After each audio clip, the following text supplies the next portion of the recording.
ለማዳን በለጠበትና በመስቀል ላይ ዋለ ኃጢአት ሆነ የአዲስ ኪዳን ቃና አድርጎ ሾሞና በመስቀሉ ፍሬ ማር ሲል ጀምረና መጽሐፍ ቅዱሳችሁ ወደ ላይ ከፍ ታደርጋላችሁ። እኔ የምለውን ከኔ ጋር በሉ። እግዚአብሔር ሆይ አመሰግንሃለሁ፣ ቃልህን እወደዋለሁ፣ ካንተም እማራለሁ። የበዛ ሰላም፣ የማይወሰድ ደስታ፣ የድል ህይወት አለኝ። አሜን። እንቀመጣለን። በዮሐንስ ወንጌል መጽሐፍ ምዕራፍ 1 ላይ ያለውን ሐሳብ ነው እየተማርን ያለነው። በባለፈው 2 ሳምንት ስንነጋገር የነበረው የዮሐንስ ወንጌል መጽሐፍ ምዕራፍ 1 ከቁጥር 29 ላይ ያለውን የመጥምቁ ዮሐንስን ምስክርነት በተመለከተ ነው። ዮሐንስ በማግስቱ ኢየሱስ ወደ እርሱ ሲመጣ አይቶ እንደዚህ ያለ፣ እነሆ የዓለምን ኃጢአት የሚያስወግድ የእግዚአብሔር በግ፣ ከኔ በኋላ የሚመጣው ከኔ በፊት ስለነበር ከኔ ይልቃል ያልሁት እርሱ ነው፣ እኔ ራሴ አላወቅኩትም ነበር ብሎ ዮሐንስ የሰጠው ምስክርነት ነው የምንመለከተው። ከዚህ ቀጥሎ የዮሐንስ ወንጌል መጽሐፍ ምዕራፍ 1 ከዚህ ቁጥር በኋላ ከቁጥር 32 በኋላ ያሉት ቁጥሮች በጠቅላላ የሚናገሩት ስለ ጥምቀቱና ስለ ጌታ ስለ ክርስቶስ ኢየሱስ ደቀ መዛሙርት ነው ማለት ነው። ስለዚህ ያው ከፊት ለፊታችንም ጥምቀትም ስለሆነ እናንተ ከዛው ከጥምቀት በዓል ጋር እያይዛችሁ እንድታነቡት በዚሁ አሳስባችኋለሁ። የበለጠ ማንበብ ፈልጋለሁ ካላችሁ ቦርፎሪኮን በሚለው መጽሐፍ ላይ ስለ እነዚህ ጉዳዮች አብራርቻለሁ። ዛሬ ግን የምንነጋገረው ዛሬም ጨምረን ስለ የዓለምን ኃጢአት ስለሚያስወግደው የእግዚአብሔር በግ ነው። አሚን ነው። አሚን በሉ እስቲ። ሰው የዘላለም ህይወቱ የሚወሰነው ስለ ክርስቶስ ኢየሱስ ባለው እምነትና መረዳት ነው። ወዳጆቼ ስለ ክርስቶስ ኢየሱስ ባላችሁ እምነትና መረዳት ላይ በጣም ሲሪየስ መሆን አለባችሁ። የዘላለም ህይወታችሁ በትንቢት አይወሰንም። የዘላለም ህይወታችሁ አስራት መባ በመስጠት አይወሰንም። የዘላለም ህይወት የአገልጋይ ልጅ በመሆን ወይም ከክርስቲያን ቤተሰብ በመወለድ አይደለም የሚወሰነው። ሰው ስለ ክርስቶስ ኢየሱስ ያለው እምነትና መረዳት የዘላለም ህይወቱን ይወስነዋል። ስለዚህ መሰረታዊ የሆኑ ጉዳዮች ላይ በጣም በግላችሁ በግሩፕ በጋራ እንደ ቤተክርስቲያን ጥሩ ነው፣ ግን በግላችሁ እምነታችሁ ልትገልጡ በምትችሉበት አግባብ ራሳችሁን ማሳደግ እንዳለባችሁ በዚህ አጋጣሚ ላሳስባችሁ ወዳለሁ። ባለፈው ሳምንት የተናገርነው ወይም የተማርነው ሐሳብ ምንድነው? የዓለምን ኃጢአት የሚያስወግድ የእግዚአብሔር በግ ብሎ ዮሐንስ ሲናገር ይሄ በግ ምን አይነት በግ እንደሆነ ወይም ደግሞ ምን አይነት ደም እንዳለው የበጉ ደም ብለን ነው ስንማር የነበረው። የበጉ ደም ብለን የተማርንበት ዋነኛው ምክንያት ይሄ ዮሐንስ የሰጠው መጥምቁ ዮሐንስ የሰጠው ምስክርነት የዓለምን ኃጢአት የሚያስወግድ የእግዚአብሔር በግ ብሎ ሲናገር ለአይሁዶች አዲስ ንግግር አይደለም። ከዛ በፊት ከእንደዚህ አይነት ጋር ከኃጢአት ስርየት ጋር በተገናኘ የራሳቸው የሆነ ሃይማኖታዊ ልማድና ስርዓት ስለነበራቸው ይሄኛው በግ ከነሱ ከሚያውቁት ከለመዱት ያለውን ልዩነት ሐዋርያው ቅዱስ ዮሐንስ ሊነግራቸው ፈልጓል። ካስታወሳችሁ የዮሐንስ ወንጌልን ስንጀምር ያለው ነገር ምንድነው? የዮሐንስ ዋናው ሶስቱ የዮሐንስ ወንጌልን የጻፈበት ዋነኛው ዓላማ አንደኛው ኢየሱስ እሱ የብሉይ ኪዳኑ እግዚአብሔር አብ እንዳልሆነ ማሳየት ነው። ሁለተኛው ደግሞ በክርስቶስ እና በመጥምቁ ዮሐንስ መካከል ያለው ልዩነት ግልጽ አድርጎ በዛ ለነበሩ ሰዎች ማስተዋወቅ ነው። ስለዚህ ኢየሱስን መጥምቁ ዮሐንስ ሲሰጠው ምስክርነት ምን ይለዋል? የዓለምን ኃጢአት የሚያስወግድ የእግዚአብሔር በግ ብሎ ይለዋል። እንግዲህ ሁሉም ፍጥረት ወደዚህ ምድር ሲመጣ መኖርን ዓላማው አድርጎ ነው የሚመጣው። መሞትን ዓላማው አድርጎ የመጣ ኢየሱስ ብቻ ነው። ኢየሱስ የዓለምን ኃጢአት የሚያስወግድ የእግዚአብሔር በግ ከሆነ በግ ሆኖ ከመጣ ሊታረድ ነው የመጣው። አይሁዶች ሲጠብቁ የነበረው ሊነግስ የሚመጣ ንጉስ ነው ብለው ነበር ይጠብቁ የነበረው እንጂ ሊታረድ የሚመጣ በግ አይሁዶች አይጠብቁም። ስለዚህ ሊቀበሉት በፍጹም አልቻሉም። እንደ ሰለሞን ባለ ግርማም አልመጣም፣ እንደ ዳዊት ባለ ንግስናም አልተገኘላቸውም፣ ወይም እንደ ሌሎቹ ነቢያትም አይደለም። ኢየሱስ ከቶ ባልጠበቁት መንገድ ሊነግስ የሚመጣ ንጉስ ሳይሆን ሊታረድ የመጣ በግ ሆኖ በመካከላቸው ተገኘ እና ዮሐንስ መጥምቁ ይሄን ነገር እኔ ራሴ አላቀውም። ያንን መገለጥ ያገኘው ከመንፈስ ቅዱስ የተነሳ በኢየሱስ በውሃ ሊጠመቅ በመጣ ጊዜ ካየው እውነት ተነስቶ ነው እንጂ እኔም አላቀውም ነበር አለ። አላቀውም ነበር ብሎ ሲል ኢየሱስና መጥምቁ ዮሐንስ ኢን ፐርሰን ይተዋወቃሉ። ምናልባትም የአክስታማማቾች ልጆች ናቸው። ማርያምና ኤልሳቤጥ ይተዋወቃሉ እና በደንብ ኢየሱስና መጥምቁ ዮሐንስ ይተዋወቃሉ። ነገር ግን በመደበኛ ደረጃ ካለ የዝምድና ትውውቅ ወይም ደግሞ የሰዋዊ ትውውቅ የአንድ አካባቢ ልጅ ከመሆን ባለፈ ትውውቅ በሰማይ ዕውቀት ነው። መጥምቁ ዮሐንስ የዛን ቀን ኢየሱስን አይቶት በጣም ተገርሞ የዓለምን ኃጢአት የሚያስወግድ የእግዚአብሔር በግ ብሏል። በብሉይ ኪዳን ደግሞ ባለፈው ሳምንት ያየነው ምንድነው? አቤል ቃየል ደሙን አፍስሶታል። እንደዚሁም ደግሞ ኢየሱስም ደሙ ፈሷል እና የኢየሱስን ደም መጽሐፍ ቅዱስ የሚያነጻጽረው ከአቤል ደም ጋር ነው። ከአቤል ደም ይልቅ የሚሻለውን ወደሚናገር ወደ መርጨት ደም ደርሳቸዋል ብሎ ይናገራል። የኢየሱስን ደም ከማንም ደም ጋር መጽሐፍ ቅዱስ አያነጻጽረውም። የሚያነጻጽረው ከአቤል ጋር ነው። ለምንድን ነው ብላችሁ ስንል ምንድነው ያለው? አቤል ንጹህ ሰው ነበረ። አቤል እረኛ ነበር ብለናል። ኢየሱስም ንጹህ ነው። ኢየሱስም ደግሞ መልካም እረኛ ነው እና አቤል ቃየል የገደለው በቅናት ነው። ኢየሱስንም ደግሞ አይሁዶች የገደሉት በቅናት እንደሆነ የእግዚአብሔር ቃል ይናገራል። እና የአቤልን መስዋዕት እግዚአብሔር ተቀብሎታል። የክርስቶስንም መስዋዕት እግዚአብሔር አብ ተቀብሎታል። እና በሁሉም አይነት ሁኔታ ያለምንም ምክንያት በወንድሙ የተጠላ ነው አቤል። እንደዚሁም ኢየሱስ ያለምንም ምክንያት በገዛ ወንድሞቹ የተጠላ ነው። እነዚህ ንጽጽሮች ሁሉ እንዳለ ሆነው ስንመለከት የአቤል ደም ለፍርድ ይጮሃል፣ የኢየሱስ ደም ደግሞ ለምህረት ይጮሃል። ይሄ በጣም የሚገርም ነው። የአቤል ደም በበዳዩ ላይ ይጮሃል፣ የክርስቶስ ደም ደግሞ ለበዳዩም ለተበዳዩም ይጮሃል። እና በጣም ይሄ ድንቅ ነው። እና የዓለምን ኃጢአት የሚያስወግድ የእግዚአብሔር በግ ሲባል የሀብታም በግ እንዳይመስል፣ ይሄ ዝም ብለህ በየፋሲካው የምታርደው በግ ምናምን እንዳይመስል።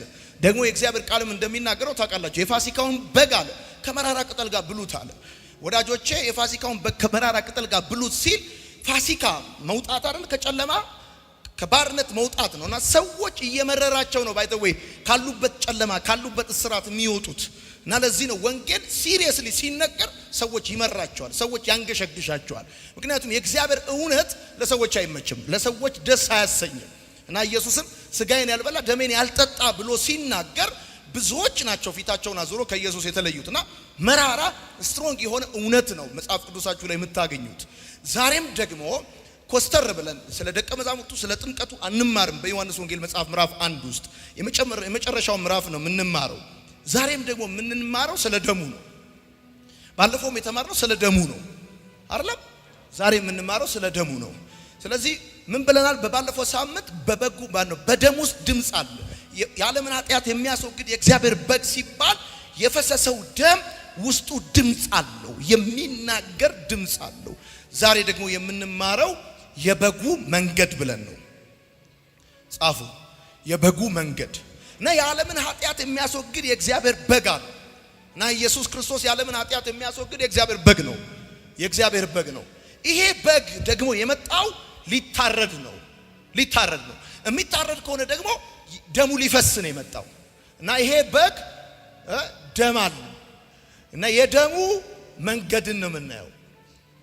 በዚህ የዓለምን ኃጢአት በሚያስወግድ የእግዚአብሔር በግ አማካኝነት ለኛ ለክርስቲያኖች የሆነልን ነገር አለ። ወዳጆቼ ይሄ በጣም ድንቅና አስገራሚ የሆነ ነገር ነው። በመጽሐፍ ቅዱሳችን ውስጥ በደም የተመረቀ ሁለት መንገድ አለ። በደም የተመረቀ ሁለት መንገድ አለ። መንገድ የሚመረቀው በደም ነው። መንገድ በቅማል አይመረቅም። መንገድ ወይ በጓጉንቸር ወይ በሌላ ነገር አይመረቅም። በደም ነው የሚመረቀው።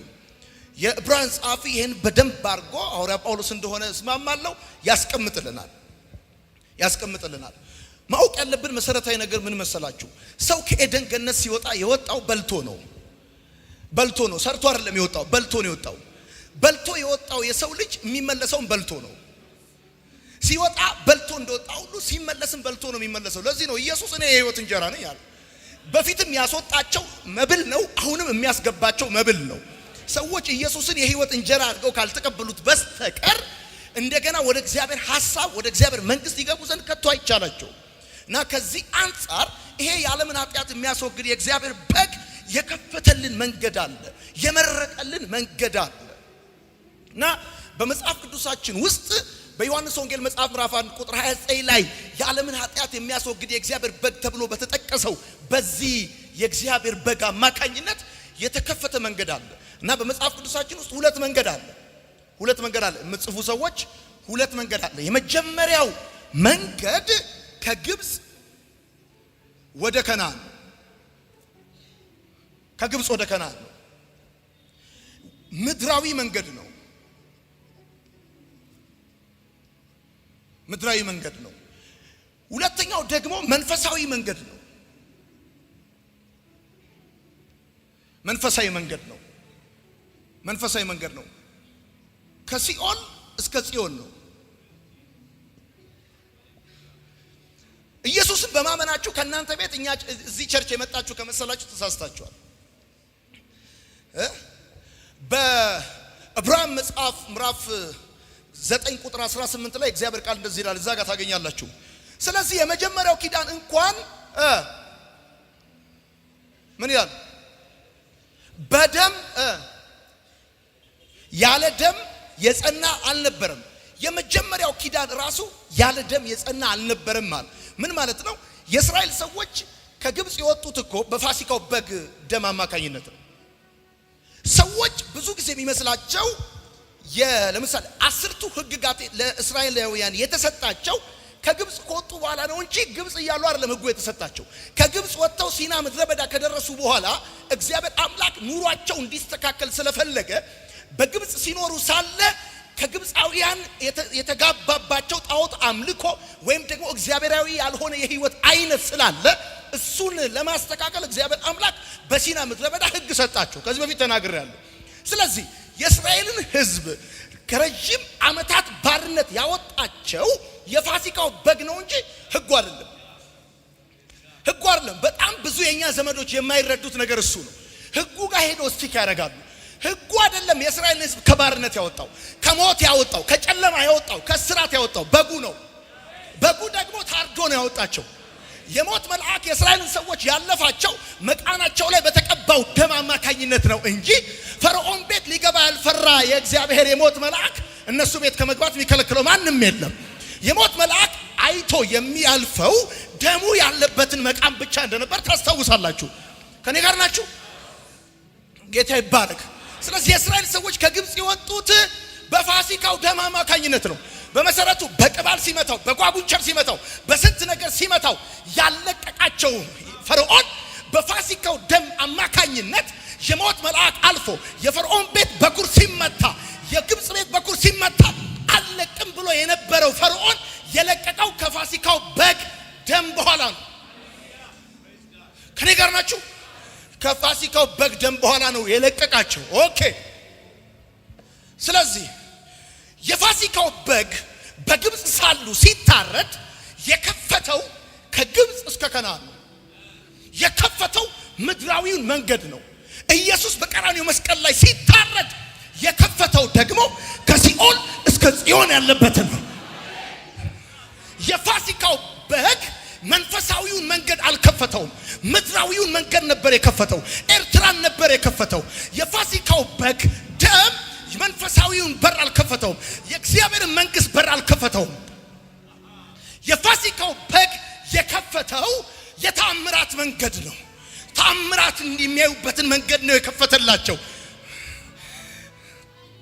ስለዚህ በክርስቶስ ኢየሱስ ወይም የእግዚአብሔር በግ ሲታረድ መንፈሳዊው መንገድ ተከፈተ። የፋሲካው በግ ሲታረድ የግብጽ እስከ ከነዓን ያለው መንገድ ተከፈተ። ስለዚህ በአጭር አማርኛ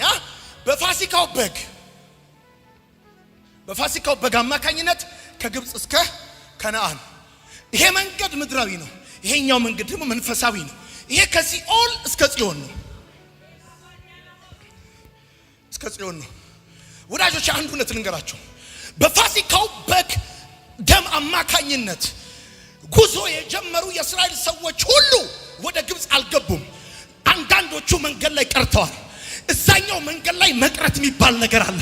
እዚህኛው መንገድ ላይ ግን በክርስቶስ ደም ያመኑ ሰዎች ወይኔ አሁን አማታካቻ በክርስቶስ ሆኖ በአብ ቀኝ ተሰውረዋል። አሜን በል።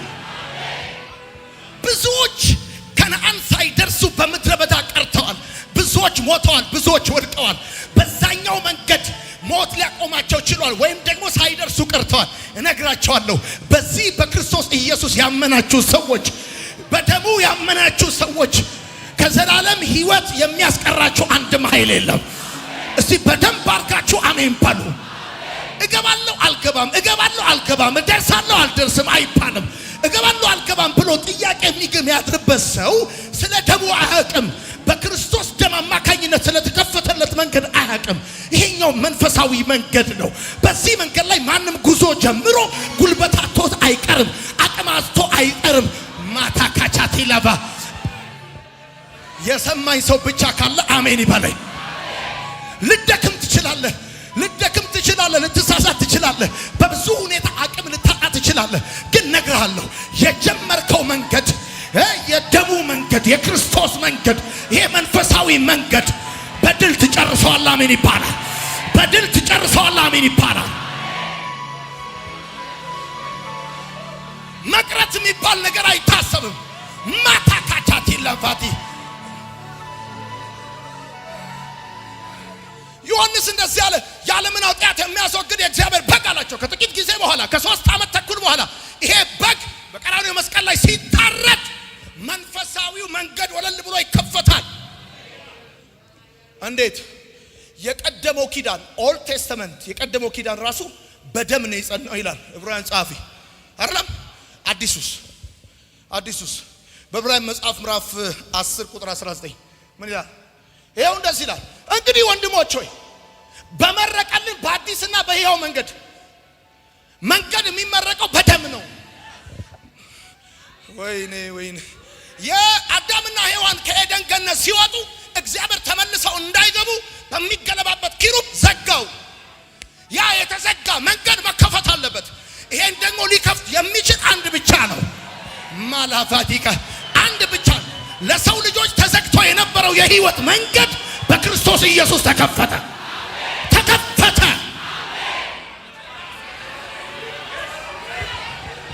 እንግዲህ ወንድሞች ሆይ በመረቀልን ወይኔ ስማ እበለኝ።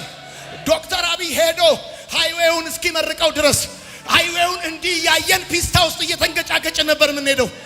ወይኔ ሳልቶ ውስጥ እየገባ ገጭ እያል ነበር የምንሄደው። ልክ ዶክተር አብይ ሄደና መንገዱን ከፈተው። ከዛ በኋላ በየእንትኑ መንገጫገጭ ቀረ። እሱ ከፍቶታል፣ እሱ መርቆታል። ከዚህ በኋላ ትግል የለም፣ ልፋት የለም፣ መዘግየት የለም። የሰማኝ ሰው ካለ ኢየሱስ እስኪመጣ ድረስ እና አብርሃም እንደዚህ አሻግረው ነበር አይተው የሄዱት። አሁን ግን ጌታ መጣና ተዘግቶ የነበረውን በር ከፈተው። ከዚህ በኋላ መዘግየት የለም። ከዚህ በኋላ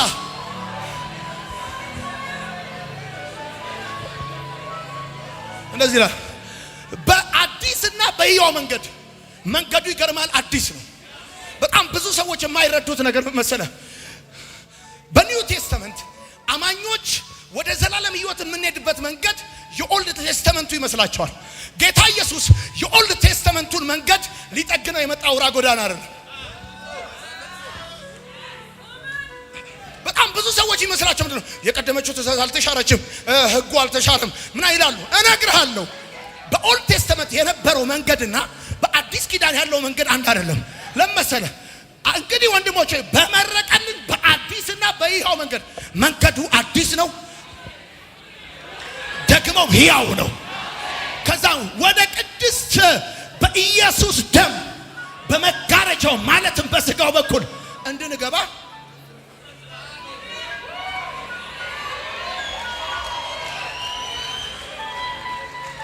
ወደ ቅድስት በኢየሱስ ደም አያችሁ፣ መንገዱ የተመረቀው በደሙ ነው። የፋሲካው በግ ሸበጥ አርጎ ቀሚስ ለብሶ ልክ እንደነሱ አንድ የአይሁድ መምህር ወይም ደግሞ የአይሁድ ጎረምሳ መስሏቸው በመካከላቸው ሲመላለስ መጥምቁ ዮሐንስ እንደዚህ ያለ የዓለምን ኃጢአት የሚያስወግድ የእግዚአብሔር በግ ነው አለ። ይሄ በግ ሲመታ ይገርማል። ለ1000 ዓመት ተዘግቶ የነበረው ለ5500 ዓመት በሰው ልጅ ላይ ተዘግቶ የነበረ የህይወት መንገድ ተከፈተ።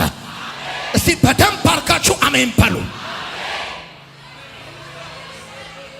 ስለዚህ አዲስ መንገድ ነው። ምን አይነት መንገድ? ሕያው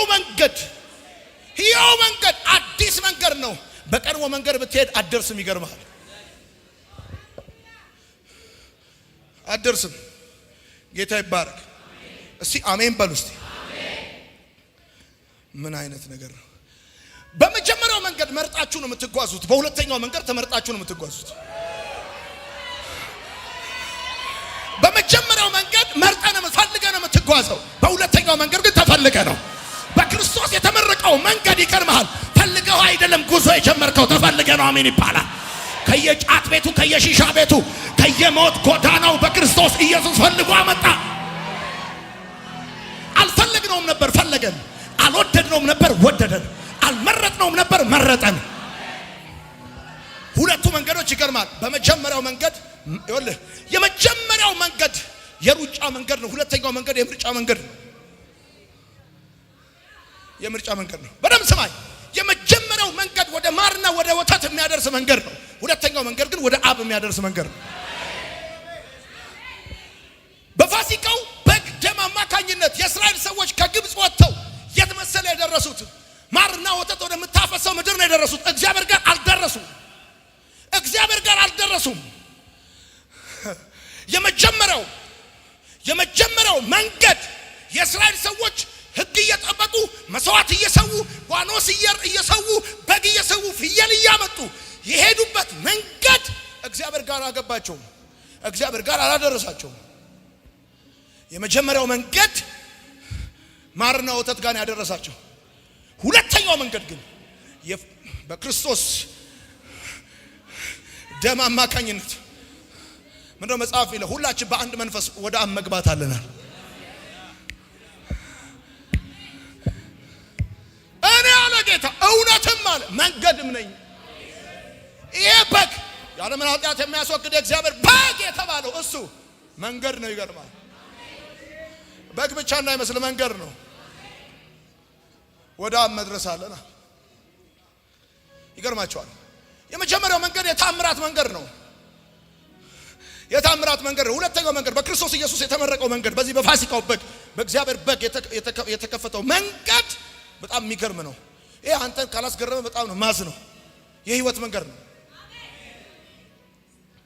ለምሳሌ ይሄን እምልህ በመጀመሪያው መንገድ የእስራኤል ሰዎች በፋሲካው በግ ደም አማካኝነት ከፈርዖን ባርነት ተላቀው ጉዞ ጀመሩ። በዚህ ይሄ መንገድ የታምራት መንገድ ነው። ውሃው እንደ ግድግዳ የሚቆምበት መንገድ ነው። ደግሞስ ያለ በሬ ቁርጥ የበሉበት መንገድ ነው። ከአለቱ ውሃ የጠጡበት መንገድ ነው። በጣም ብዙ ድንቅና ታምራቶች የሆነበት መንገድ ነው። ያ መንገድ የታምራት መንገድ ነው። የህይወት መንገድ አይደለም። ይገርማቸዋል። ከወረደላቸው መና በልተው ውሃውን በድንቅ በታምራት ተሻግረው ሲያበቁ ብዙዎቹ በህይወት አልኖሩ የሞቱ ናቸው። ህይወት አልሆነላቸው። ለዚህ ነው አንዳንድ ሰዎች ኢየሱስ ክርስቶስ ወደኛ ቤተክርስቲያን ምናምን ሲመጡ ኢየሱስ የተአምራት መንገድ ይመስላቸዋል። ኢየሱስ ከጨጓራ የመዳኛ ኢየሱስ ክርስቶስ ቀበሪቾ አይደለም፣ ፌጦ አይደለም፣ የቡዳ መድኃኒት አይደለም። ምሰማ ከሆነ ኢየሱስ የተአምራት መንገድ አይደለም። በደም ስሙኝ። ኢየሱስ የብልጽግና መንገድም አይደለም። ድሃ ከነበር ሀብታም የምትሆንበት መንገድ አይደለም። በጣም ብዙ ሰዎች በዚህ በመካከለኛው ምስራቅ ኢየሱስ በሚባል መንገድ ሳይሄዱ ሚሊዮንን ይነዳሉ። ቢሊዮንን ይነዳሉ። እየሰማኸኝ ነው ወይ? እና ውርም ቢበራ ጥሩ ነው፣ የሞተን ቢነሳ ጥሩ ነው፣ ሽባን ቢተረተር ጥሩ ነው። ግን ኢየሱስ የታምራት መንገድ አይደለም። የታምራት መንገድ ለመሆን ሲሞንም ከተማውን ያስገርም ከነበረ የሆነ ነገር አድርጎ ነበር። ኢየሱስ የህይወት መንገድ ነው። የህይወት መንገድ ነው። እስቲ በደንብ አድርገህ አሜን በል። አልዓዛር ከሞት ቢነሳ ጥሩ ነው፣ ግን ተመልሶ ሞቷል። አይገርም? ዛሬ ከጨጓራ ብትፈወስ ጥሩ ነው፣ ነገር ግን አትቀርም። አንተ ላሊበላ ግንብ አይደለም ተተክለህ የምትቀረው፣ ትሄዳለህ። ባያምም ትሄዳለህ። የእግዚአብሔር በግ የህይወትን መንገድ ከፈተው። የህይወትን መንገድ ከፈተው። ጌታ ይባረክ።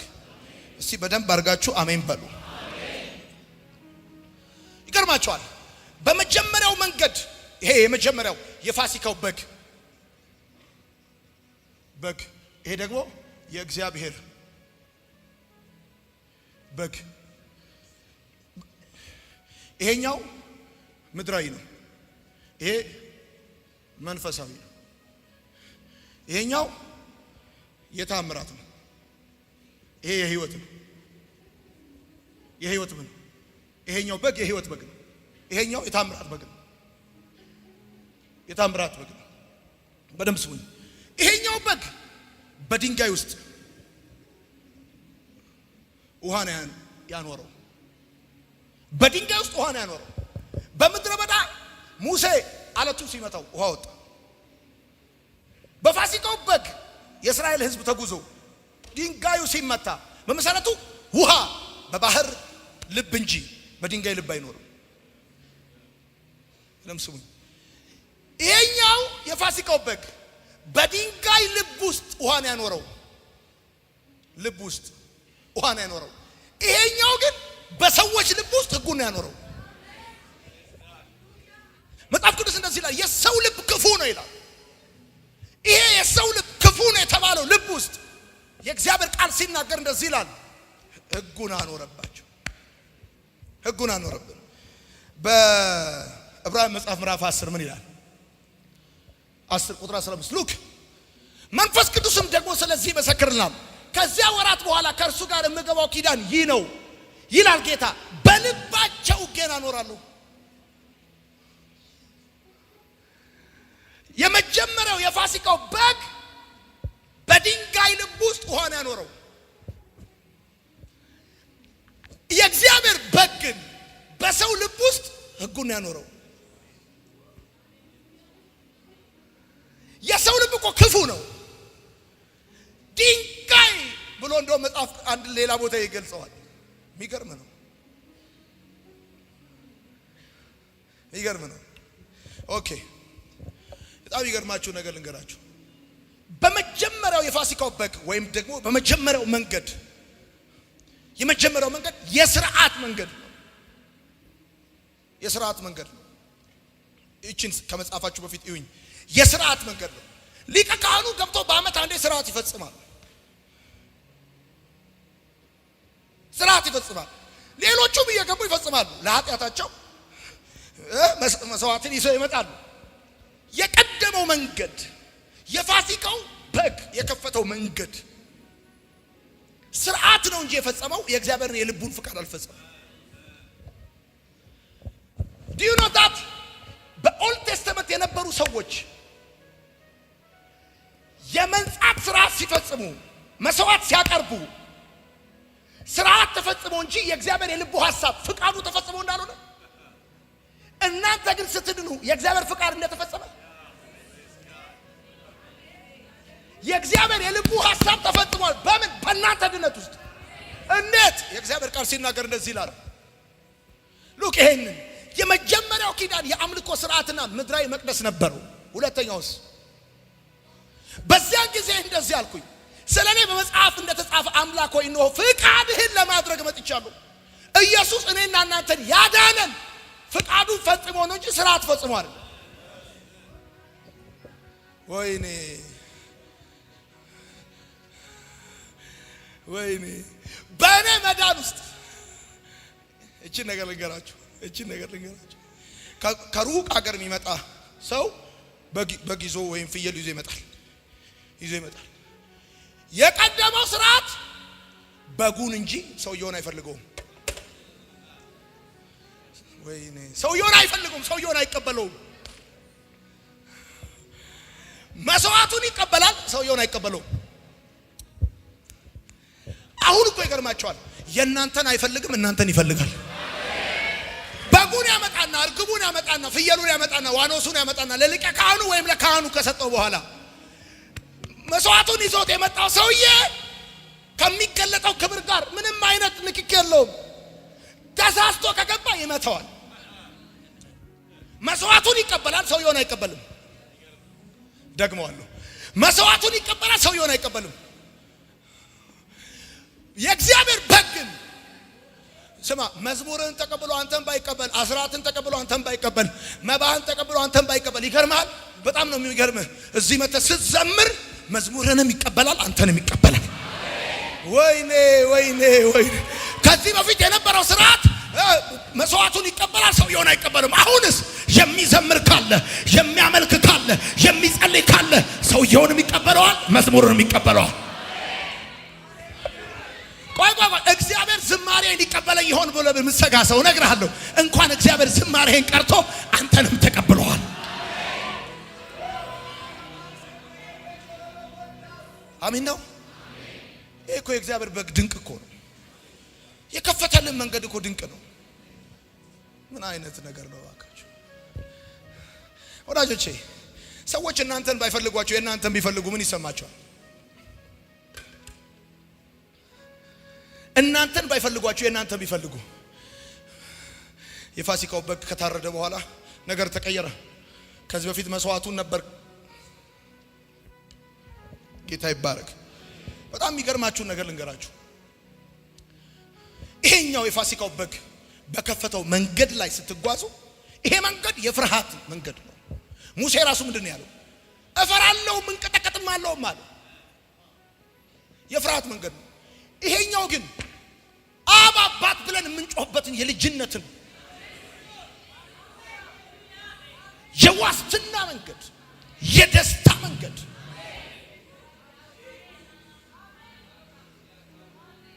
ሃሌሉያ! እስቲ በደንብ አድርጋችሁ አሜን በሉ። ይሄን በደንብ ስሙ።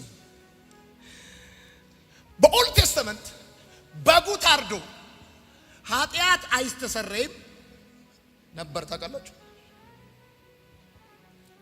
ኃጢአት አይስተሰረይም። ምን ይላል ቃሉ? ዕብራውያን መጽሐፍ ምዕራፍ 10 ቁጥር 4 ምክንያቱም የኮርማዎችና የፍየሎች ደም ኃጢአትን ማስወገድ አይችልም። ኮርማዎቹ ታርደው ቆይ ሰው ለምንድን ነው ኮርማ ይዞ ሄደው ፍየል ይዞ ሄደው ለምንድን ነው? ስርዓት ሊፈጽም ፍቃዱ ሊፈጽም አይደለም። ኃጢአት ሰራ እበለኝ ይዞት ይሄዳል። ኮርማውን ወይ ፍየሉን ሰጥቶት ኮርማው ቢታረድም ፍየሉ ቢሰዋም ኃጢአቱ ግን አይስተሰረይም።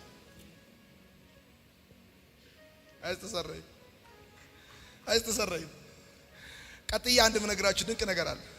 ሁለተኛው ዕብራውያን መጽሐፍ ምዕራፍ 14 ምን ይላል? ምዕራፍ 10 ቁጥር 14 እንደዚህ ይላል፣ ምክንያቱም በአንዱ መስዋዕት እነዚያ የሚቀደሱትን ለዘላለም ፍጹማን አድርጓቸዋል።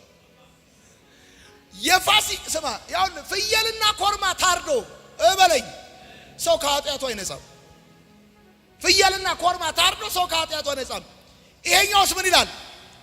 እንደዚህ ይላል 14 እንደዚህ ይላል፣ ከዚያን ጊዜ ጀምሮ ጠላቶቹ የእግሩ መረገጫ እስኪሆኑ ድረስ ይጠብቃል። ምክንያቱም በአንዱ መስዋዕት እነዚያን የሚቀደሱትን ለዘላለም ፍጹማን ያደርጋቸዋል። የቀድሞ መስዋዕት ፍጹም አያደርግም፣ አዲሱ መስዋዕት ግን ፍጹም ያደርጋል። ኦኬ እቺ ስሙኝ። ይሄኛው በኦልድ ቴስተመንት የነበረው መንገድ በግ አቅርባችሁ ህሊናችሁ አይነጻም። ይሄ ነው በጣም ክፉ ነው። ይገርማችኋል። ይሁን እኔ ሰውየው ሲሄድም ሲመለስም ከኃጢአቱ አይነጻም። በጊዞ ሲሄድም በጉን ሰጥቶ ሲመለስም ከኃጢአቱ አይነጻም። አንድ በጊዞ ሲሄድም ከህሊና ሪግሬት ያደርጋል። ህሊናው ኃጢአት ሰርቷል። ሲመለስም ህሊናው ሪግሬት ያደርጋል። የሰማኝ ሰው ቢኖር ሰውየው ፍየል ይዞ ኮርማ ይዞ ሲሄድ ሀብታም ነው። ሰውየው ሀብታም ነው። ምን አለው? የፈለገው ነገር አለ። ሲሄድ ኃጢአተኛ ነው። ኮርማው ምን መሰለ ኮርማ ሰጥቶ ሲመለስም ኃጢአተኛ ነው። ቢቆስ ኮርማና ፍየል ከኃጢአት አያነጻም ይላል መጽሐፍ። ሲሄድም ኃጢአተኛ ነው፣ ሲመለስም ኃጢአተኛ ነው። የሚገርም ነው። እሱ ብቻ አይደለም ከህሊናው አይነጻም። ይገርማል። ሲሄድም ህሊና ያወራበታል ኃጢአተኛ እንደሆነ፣ ሰጥቶ ሲመለስም ኃጢአተኛ ነው። እንደዚህ ይላል የእግዚአብሔር ቃል ሲናገር እንደዚህ ይላል በዕብራውያን መጽሐፍ ምዕራፍ 9 ቁጥር 9 ይህም ለአሁኑ ዘመን ምሳሌ ሲሆን የሚቀርቡት መባና መስዋዕት የሚያመልከውን ሰው ህሊና ፍጹም ሊያደርጉት አልቻሉም። ሰውየው መባ ያቀርባል፣ መስዋዕት ያቀርባል። ህሊናው ግን አሁን ክስ ላይ ነው። ከመባውም ከእንትኑ በኋላ ይገርማቸዋል። ይሄ በጣም የሚገርም ነገር ነው። ሊቀ ካህኑ ስርዓት ይፈጽማል። ሰውየው ይመላለሳል፣ መባውን ይሰጣል፣ መስዋዕቱን ይሰጣል፣ ደሙ ይረጫል። ሰውየው ግን ከክስ ነፃ አይደለም። ሰውየው ከህሊና ፍርድ ነፃ አይደለም። ከህሊና ወቀሳ ነፃ አይደለም። ምንድነው እንደዚህ ነው የሚለው? ይህም ለአሁኑ ዘመን ምሳሌ ሲሆን የሚቀርቡት መባና መስዋዕት የሚያመልከውን ሰው ህሊና ፍጹም ሊያደርጉት አልቻሉም። አሁንም ኃጢአተኛ ነው ይለዋል። አሁንም በደለኛ ነው ይለዋል። አሁንም እርኩስ ነው ይለዋል። ህሊናው ህሊናው 9:14 ምን ይላል?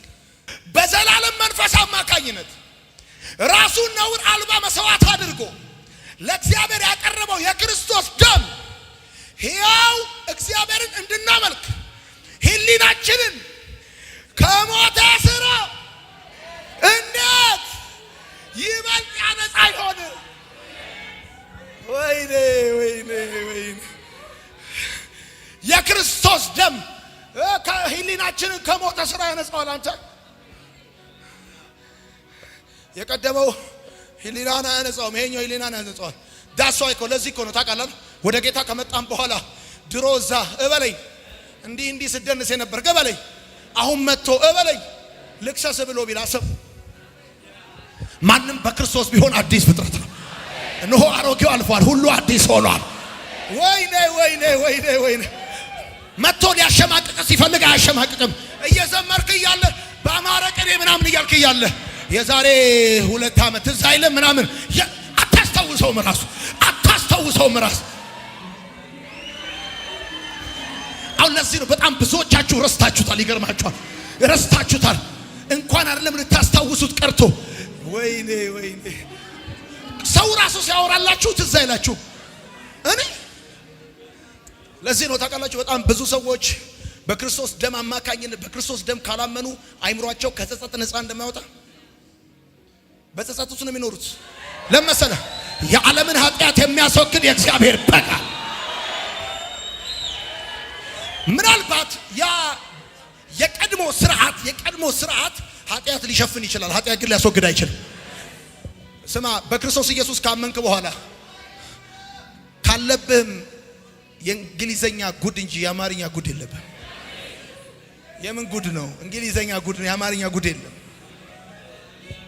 አሜን ነው ወይ? እስቲ በደንብ አድርጋችሁ አሜን በሉ።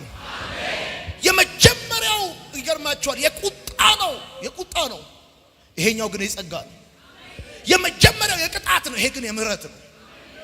ለዚህ ነው ታውቃለህ በስህተት በዛኛው ስርዓት ከተሳሳት ትመታለህ። ኦኬ፣ አሁን ወደ ዋናው ሐሳብ እንሻገራለን። ወደ ዋናው ሐሳብ 12 በቀደመው መንገድ የእስራኤል ሰዎች ተጉዘው የት መሰለ የደረሱት? ወደ ጭጋግ፣ ወደሚታይ፣ ወደሚዳሰስ፣ ወደ እሳት፣ ወደ ጨለማ ደረሰዋል። ዕብራውያን መጽሐፍ ምዕራፍ 12 ተውጡ ምን ይላል?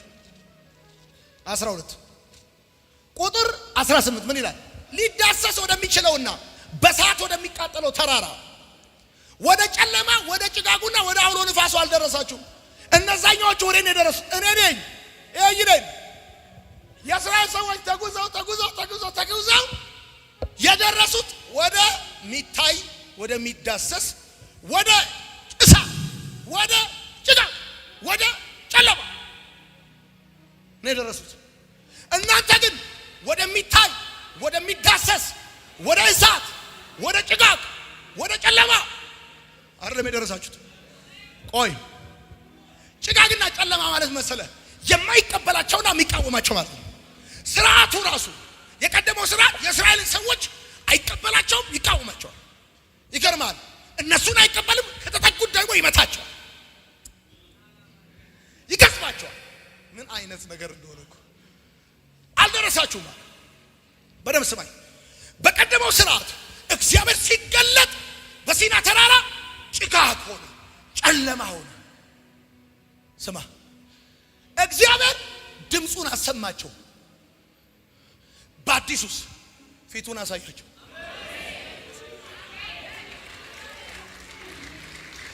ስማ፣ የእስራኤል ሰዎች በጨለማ ውስጥ፣ በጭጋግ ውስጥ፣ በደመና ውስጥ፣ በጭስ ውስጥ እግዚአብሔር ተገለጠላቸው።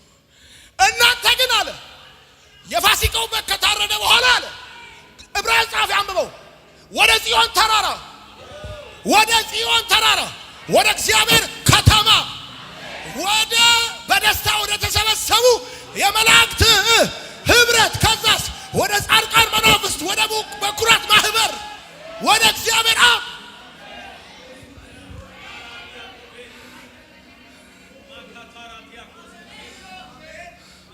እናንተ ወደ ጽዮን ተራራ። የጽዮን ተራራ ማለት በጌታ ያመኑ በአንድነት የሚገቡበት የበረከት ቦታ ማለት። ተራራ የስልጣን ስፍራ ነው። ተራራ የስልጣን ምሳሌ ነው። የፋሲካው በግ ሲታረድ የእግዚአብሔር ልጆች የሆኑ ዘንድ ስልጣንን ሰጣቸዋል። እባብና ጊንጡን ይጫሙ ዘንድ ይረግጡ ዘንድ አለ። ማታካቻት ይላባ። እስቲ በደንብ አርጋ አሜን በል። ወደ ጽዮን ተራራ፣ ወደ ጽዮን ተራራ። በጌታ ያመኑ ሰዎች በአንድነት የሚገቡበት ስፍራ፣ በአንድነት ይገርማል። ፓስተሩም፣ ወንጌላዊ፣ ምዕመኑ፣ ክርስቲያኑ በአንድነት የሚገቡበት የበረከት ስፍራ። እንዲህ እኮ ነው የሚለው። ትደርሳላችሁ እኮ አይደል የሚለው። ደርሳችኋል። ወዴት? ወደ ጽዮን ተራራ። ወዴት? ወደ እግዚአብሔር ከተማ። ወዴት? ወደ መላእክት ህብረት፣ ወደ ጻድቃን መናፍስት፣ ከዛስ ወደ እግዚአብሔር አብ፣ ወደ በኩራት ማህበር ደርሳችኋል። እቺን ስማኝ።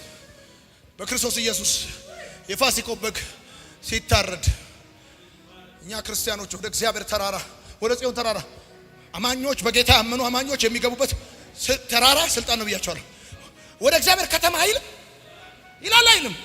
ደርሳችኋል አይልም ወይ? ኦኬ። በአዲስ አበባ ከተማ ይገርማል። ሞትም አለ፣ ቆሻሻም አለ። እውነት ውሸት? ዛሬ በአዲስ አበባ ከተማ የሞቱ ሰዎች አሉ። ዛሬ በአዲስ አበባ ከተማ አላኖር ያለን ቆሻሻ አለ። በእግዚአብሔር ከተማ ሞትና ቆሻሻ የለም። ወደ እግዚአብሔር ከተማ ደርሳችኋል አለ። ወደ ምን አይነት ከተማ? ሞትና ቆሻሻ ወደ ሌለበት ከተማ፣ እድፍ ወደ ሌለበት ከተማ። ቆይ ሌላው ልንገርህ። በደሙ አማካኝነት የምትሄድበት መንገድ እኮ ነው የምነግርህ። የደረስክበት እነዛ ሰዎች ይገርማል። ከራሳቸው መስዋዕት አውጥተው መባ አውጥተው ሲደርሱ የደረሱት ጭጋጋ ነው፣ ጨለማ ጋር ነው። አንተ 5 ሳንቲም አልተጠየቅም። በጉ ከእግዚአብሔር ነው። ስትደርስ ደግሞ የደረስከው ወደ በረከት ተራራ ነው። ስትደርስ የደረስከው ቆሻሻና ሞት ወደ ሌለበት ከተማ ነው። ወይኔ እስቲ በደንብ አርጋ አሜን በል። ይሄ ቃል ስትቀበል እንደዚህ ይሆናል። ቆሻሻና ሞት ከህይወት ይወጣል።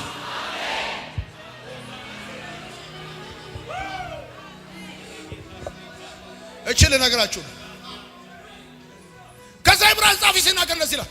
በዚህ በፋሲካው በግ መንገዱ ተመርቋል። ስትሄድ ደረስክ። የት ደረስክ መሰለህ? በደስታ ወደ ተሰበሰቡ መላእክት ህብረት። ቆይ መላእክት እሺ፣ ደስታን ምን አመጣት?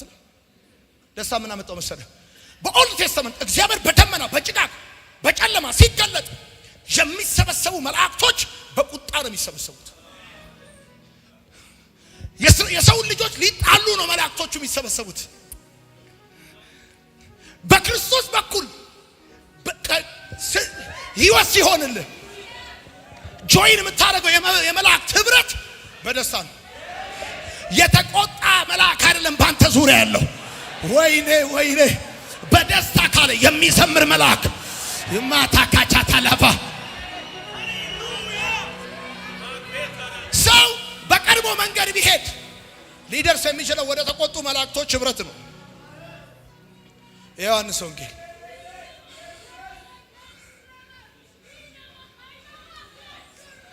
ቆይ ወደ ጻድቃን መናፍስት አይልም? ወደ ጻድቃን መናፍስት ማለት መሰለ ከመስቀሉ በፊት ወደ ሞቱት ቅዱሳን፣ ወደነ አብርሃም፣ ወደነ ዳዊት፣ ወደነ አቤል፣ ወይኔ ወደነ ኤርሚያስ፣ ወይኔ ወደ እነሱ ማህበር ነው የገባው። እነማ ክላስ እነማን እንደሆኑ ብታውቅ። በኩራት ማህበር ቤተክርስቲያን ነች። በኩራት ማህበር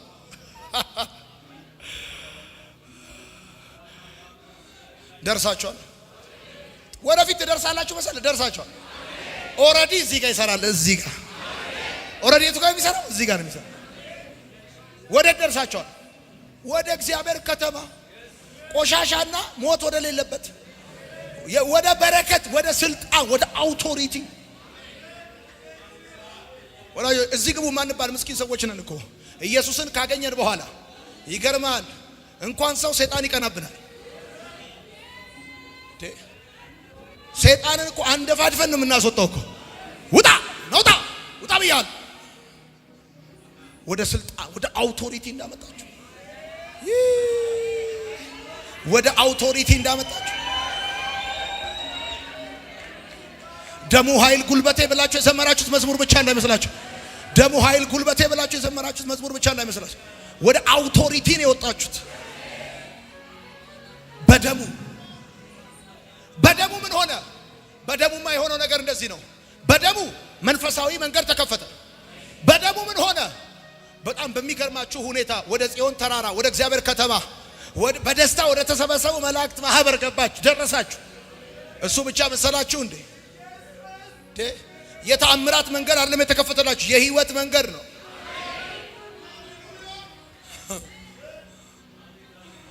አሜን ነው ወይ? እስቲ በደንብ አድርጋችሁ አሜን በሉ። ድንጋዩ ልቤ መዝሙር እንዳይመስልህ። እንደኔና እንደናንተ ድንጋይ ልብ የነበረው ሰው አለ እንዴ? እንደውም እኮ በድርቅና ከኛ እኮ ውጭ ያሉ ሰዎች ይሻላሉ። እኛ እኮ ከደረቅን ሰይጣን ሁሉ ቀነብናል። ከዚህ ሁሉ ግን ደስ ያለኝ ልንገራችሁ፣ ልቤን የነካው I love you so much። ልቤን የነካው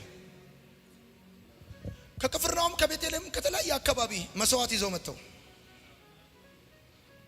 የቀደመው ስርዓት መስዋዕቱን እንጂ እነሱን አይፈልጋቸው። በኢየሱስ ከሆናችሁ ጊዜ በኋላ ይገርማችኋል። እሱ ደግሞ የእናንተን ገንዘብ አይፈልግ፣ እናንተን ነው ይፈልገው። እናንተ የሰማኝ ሰው ቢሆን እናንተን ይፈልጋል። በኦልድ ቴስተመንት ይገርማል። ስትሄድም ኃጢአተኛ ነህ፣ ስትመለስም ኃጢአተኛ ነህ። አሁንስ ኢየሱሴ ይገርም። ኒው ብራንድ ነው የሚያደርግ እግዚአብሔር። ወይኔ ኒው ብራንድ ነው የሚያደርግ። ኦልድ ፋይል የለም። ኦልድ ፍሬንድ፣ ኦልድ ፋይል የተመታዩ አሜን በል ነገር ያለ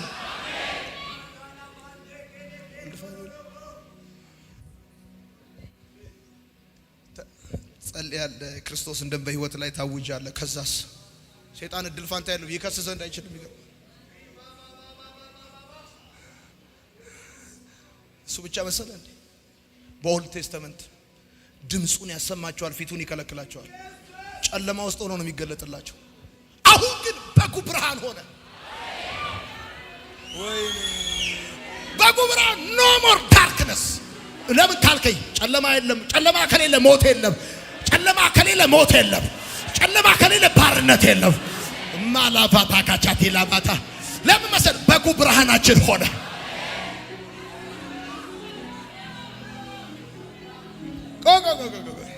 ለምን ቴሊው ዘመዶቻችን ታውቃለህ፣ ቤተ መቅደስ ጋር ሲደርሱ እንደሚሸማቀቁ ይሸማቀቃሉ። ቤተ መቅደስ ጋር ሲደርሱ ይፈራሉ። በጣም ነው የሚሸማቀቁት። እኛ ወደ ቅዱሳን ህብረት ስንመጣ እንደ ሰባን ቦሳ በፊቱ እንዘላለን። ለምን መሰለህ? የቀደመው ስርዓት የፍርሃት ነው፣ የመንቀጥቀጥ ነው። የአሁኑስ የዋስትና ነው፣ የደስታ ነው።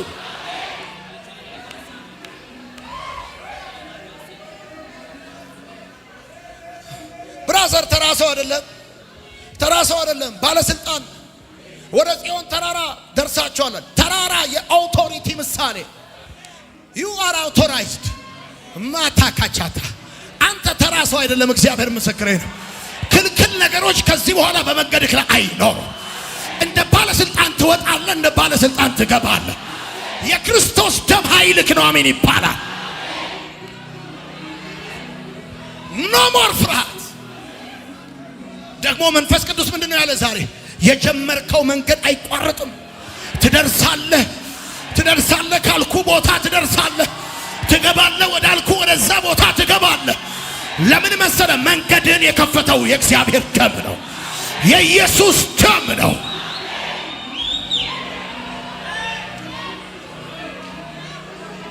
ይገርማችኋል። ዛሬ እንኳን ይሄን ቃል እያስተማርኩ እያለ በአይምሯችሁ በህሊናችሁ ብዙ ነገር የሚመላለስባችሁ ሰዎች ልክ ኮምፒውተራችሁን ፎርማት እንደምታረጉት ወደ ኋላ የሚጎትታችሁ የትናንትና ታሪክ ከዚህ ሰዓት ጀምሮ ከህሊናችሁ ውስጥ የተደመሰሰ ይሆናል። በክርስቶስ ደም የታጠበ ይሆናል። ኃይል ያሳጣችሁ ነገር ይወገዳል። you are free። ለማምለክ ነፃ ነህ፣ ለመዘመር ነፃ ነህ፣ ለማገልገል ነፃ ነህ፣ ለመኖር ነፃ ነህ።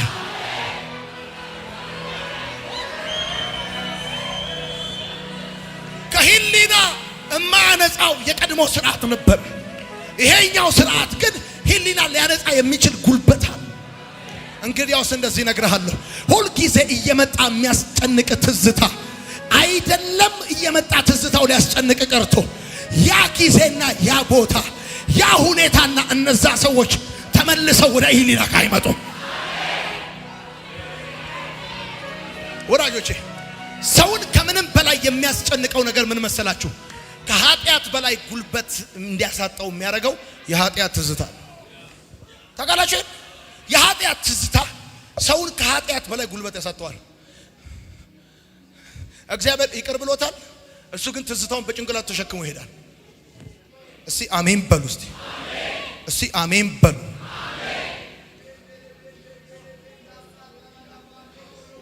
ደረሳችሁ ወደ እግዚአብሔር ከተማ፣ ወደ ጽዮን ተራራ፣ ወደ አውቶሪቲ፣ ወደ ስልጣን ማታካ። ደግሞ ምን አይነት ስልጣን መሰለህ? የእግዚአብሔር ልጆች የሆኑ ዘንድ ስልጣን ምን ሰጣቸው? ወደ ልጅነት ስልጣን። በዚህ በእግዚአብሔር በግ ደም አማካኝነት ነው የልጅነት ስልጣን የተቀበላችሁት። ልጅ እንዴት ነው የሚጸልየው? ልጅ እንዴት ይጸልያል? የኔ ልጅ አባቴ አገልጋይ ዮናታን አክሊሉ በአዲስ አበባ ከተማ በአዲስ ኪዳን ካህናት ቤተ ክርስቲያን እንደዚሁም በሐዋሳ እንዲሁ በማርሲል ቴሌቪዥን እነሆ የምታገለግለው አባቴ ኳስ ግዛልኝ አይልም። እንዲህ ጥምዝምዝ ጸሎት ጥያቄ አይጠይቅም። የኔ ልጅ ሲጠይቅ ይገርማ። ዮናታን አክሊሉ ራሱ አይልም ባባ አጭር ኖ ሞር ፕሮቶኮል ፋዘር ቱ ሰን ፌሎሺፕ ነው እሱ። ዳይሬክት ነው የሚጠይቀው። ይገርማል።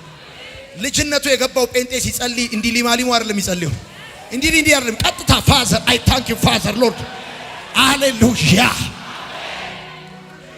ፋዘር። እንዲህ አይነት ነገር ያስፈልገኛል። ስለምታረግልኝ ደግሞ አመሰግናለሁ፣ እንዳደረክልኝ ደግሞ ተቀብያለሁ። እስቲ በደንብ አድርገህ አሜን በል። እንዲህ ተኮማትራ ቸርች ውስጥ አትቀመጥ። ቀና በል። እግዚአብሔር ምስክርን ወደ ጽዮን ተራራ ወደ እግዚአብሔር ከተማ በደስታ ወደ ተሰበሰቡ። ይገርማል። ዛሬ እንደዚህ ይዘምርሃል። ከጥቂት ጊዜ በኋላ በደስታ ከተሰበሰቡ ከመላእክቶች ጋር ዛሬ እንደዚህ ይዘምራል። ነገ ከመላእክቶች ጋር ትዘምራለህ።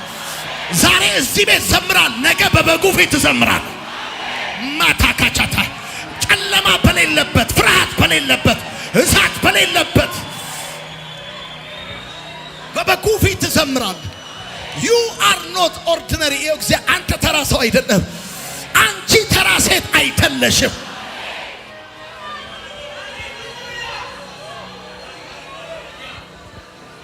ለምትሉ እቺ ልንገራችሁና እናጠቃልላለን። እነዚህ የአዲስ ኪዳን መንገድ ያልገባቸው ሰዎች ምን መሰለው የሚፈልጉት? አሁንም የሚዳሰስ ነገር ነው የሚፈልጉት። አሁንም የሚታይ ነገር ይፈልጋሉ። አሁንም የሚጨበጥ ነገር ይፈልጋሉ። በጌታችን ስማኝ፣ ዕብራውያን ጻፊ ሲናገር እንደዚህ ያለ ወደሚታይ ወደሚዳሰስ፣ ወደ እሳት፣ ወደ ጭጋግና ወደ ደመና፣ ወደ ጨለማ አልደረሳችሁም። ጨለማም ባይናቸው ያሉ፣ ጭጋግም ያሉ፣ የሚዳሰስ ነገር አለ። ወደሚታይና ወደሚዳሰስ አለ። ኢየሱስ የማይገባው ሰው ሁሉ ጊዜ የሚዳሰስ ነገር ይፈልጋል፣ የሚታይ ነገር ይፈልጋል። በእውነትና በመንፈስ ያመልከኛል የሚለው ነገር አይገባውም። ስለሚዳሰስ ነገር ይፈልጋል። የሆነ ድንጋይ ይፈልጋል። እባብም ይኑረው ዘንዶም ቁማር የሚኑረው ድንጋይ ነገር ይፈልጋል። ካልዳሰሰ በቃ የደረሰ አይመስለው መዳሰስ። አንዳንድ ጴንጤም አለ ልክ እንደዚህ ካልዳሰስኩ የሚል ጀሪካን ይዞ ተሸክሞ ይዞራል። እዚች ላይ የሆነ ነገር ይላል። ኒው ቴስተመንት ባይ ዘ ዌይ የክርስቶስ የስሙን ጉልበት ኤክሰርሳይዝ እንድታረጉ ነው እንጂ ማሐረብ እዚህ ውስጥ እንድትከቱ ፌጦ እዚህ ላይ እንድታረጉ ሶፍት ይዛችሁ እንድትዞሩ በሶፍት የሚተላለፍ በሽታ እንጂ የሚተላለፍ ቅባት የለም። አንተ ነግረህ በሶፍት የሚተላለፍ በሽታ ነው የሚተላለፍ ቅባት የለም። የኢየሱስን የደሙን ክብር የገባው ሰው እንደገና ወርዶ ሶፍት ይለቃቀማል። ይሄ ነውር ነው። እግዚአብሔር ምስክር። አጠገባቸው ያለው ሰው ነውር ነው በሉት። ይሄ ነውር ነው። ይሄ በክርስቶስ ደም ላይ የሚደረግ ስድብ ነው በሉት። ነገር ነውር ነው። አንተ ይሰማል ወይ ማወራል ነገር ጀሪካን ምናምን ፌጦ ምናምን ቀበርቾ ምናምን ይዛ ትዙር ኖ ሞር የሚዳሰስ ነገር ይገርማል። ስሙ ኃይል አለው።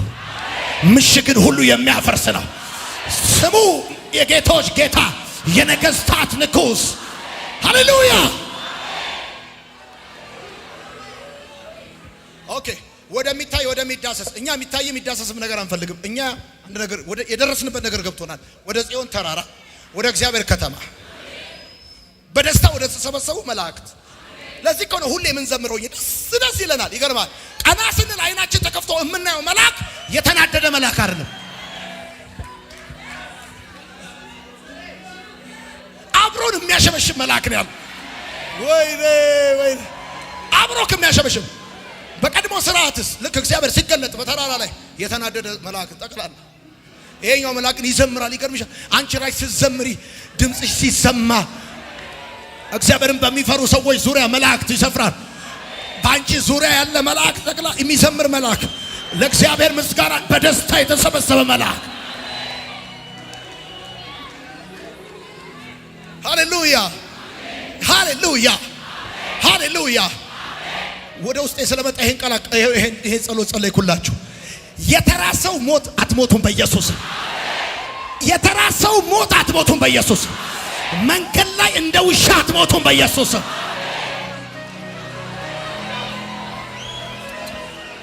አትሞቱም አትሞቱም አትሞቱም። እግዚአብሔር ምስክር። ትርጉም ያለው አካሄዳችሁ አኗኗራችሁ በትርጉም ነው። ስትሄዱ ራሱ ትርጉም ያለው አካሄድ ነው የምትሄዱ። መልእክት ያለው አካሄድ ነው የምትሄዱ። የኢየሱስ ደም የኢየሱስ ደም የኢየሱስ ደም ይሁንማ። መንገዱን የጀመራችሁ ሰዎች እመኑኝ፣ ሳትደርሱ መሃል ላይ ማቋረጥ የሚባል ነገር አይሰራም። አንዳንድ ሰዎች ለጊዜው ባክ አድርገው ምናምን ደክሟቸው እረፍት እያደረጉ ይችላል። ግን ይገርማል፣ ልባቸውን ይበላቸዋል። ደስ ይለኛል። ወደዋለሁ፣ እኔንም ይወደኛል፣ መዝሙሬንም ይወዳል። እኔንም ይቀበለኛል፣ መዝሙሬንም ይቀበላል። እስቲ አሜን።